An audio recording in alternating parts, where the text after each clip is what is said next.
Halo guys, balik lagi sama gue, Farah.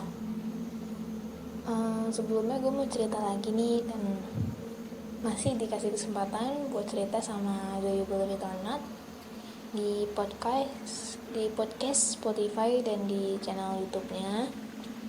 Jadi langsung aja cerita biar nggak kelamaan. Gue mau cerita tentang gue dulu itu gue tinggal di satu perumahan di daerah rumah gue yang sekarang di Depok. Jadi waktu itu mama dan papa gue masih punya pembantu untuk mama gue, karena mama gue itu kerjanya jahit.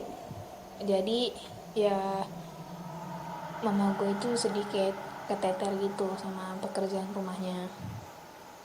Singkat cerita, jadi sebenarnya sih ini bukan cerita dari gue sendiri, melainkan cerita dari pembantu gue waktu itu.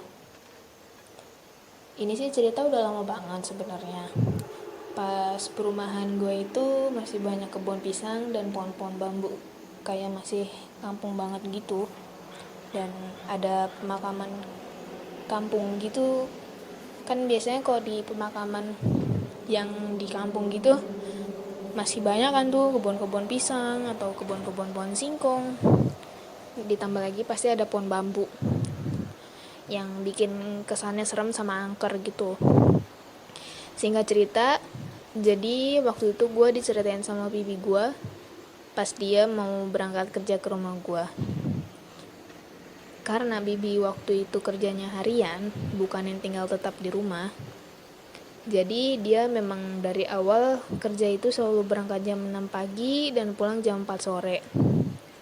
Karena bibi gue itu dia tahu jalan yang shortcut atau jalan pintas gitu, biar lebih cepet sampai ke rumah gue.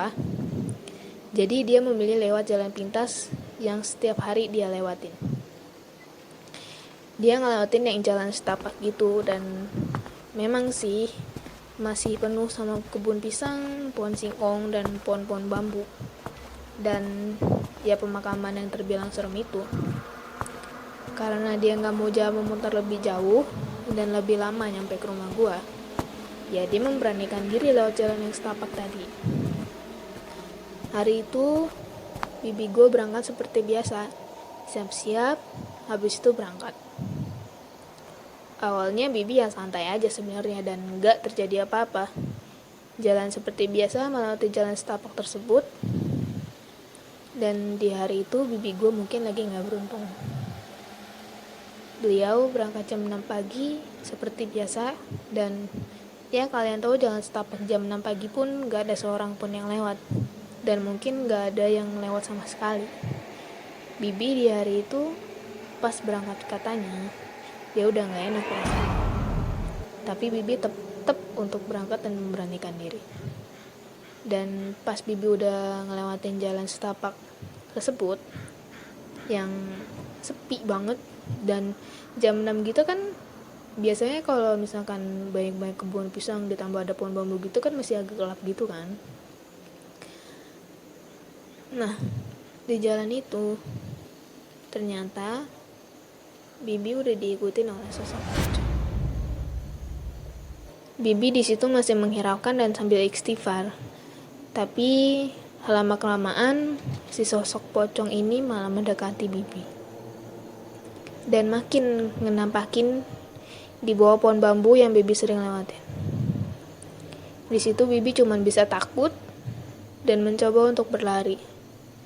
Tapi katanya semakin bibi lari, semakin besar sosok pocong yang ngikutin bibi. Dan di situ ada yang di pikiran bibi itu, ia mencoba lari secepat mungkin untuk sampai ke rumah gue. Tapi semakin bibi lari, seakan bibi lari di tempat dan gak nyampe-nyampe juga ke rumah gue.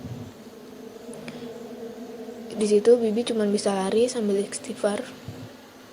Dan akhirnya bibi keluar dari jalan setapak tersebut dan udah masuk ke dalam perumahan.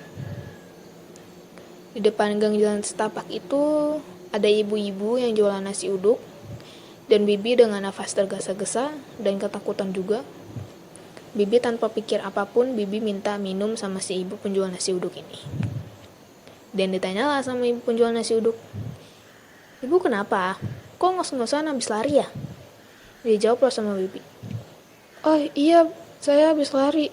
Ada itu tadi saya dikejar-kejar, makanya saya lari." Dan si ibu nasi uduknya pun udah paham. Dijawablah oleh penjual nasi uduk ini pun, "Iya bu, lain kali jangan lewat situ lagi, memang ada yang suka ngejar-ngejar." Dan si ibu pun bertanya-tanya, karena kenapa kemarin-kemarin pas dia lewat situ nggak ditampakin apa-apa dan aman-aman aja. Ya mungkin Bibi hari ini emang lagi nggak beruntung. Dan semenjak hari itu Bibi udah gak mau lewat jalan setapak tersebut lagi dan memilih lewat jalan lebih jauh tapi aman daripada lewat jalan pintas tapi gak aman. Kali ini itu aja cerita dari Bibi gua. Percaya atau enggak, mereka benar adanya. Terima kasih untuk Do You Believe It or Not udah ngasih kesempatan gua lagi buat cerita. Dan terima kasih untuk kalian yang udah ngedengerin cerita gua ini. Bye bye.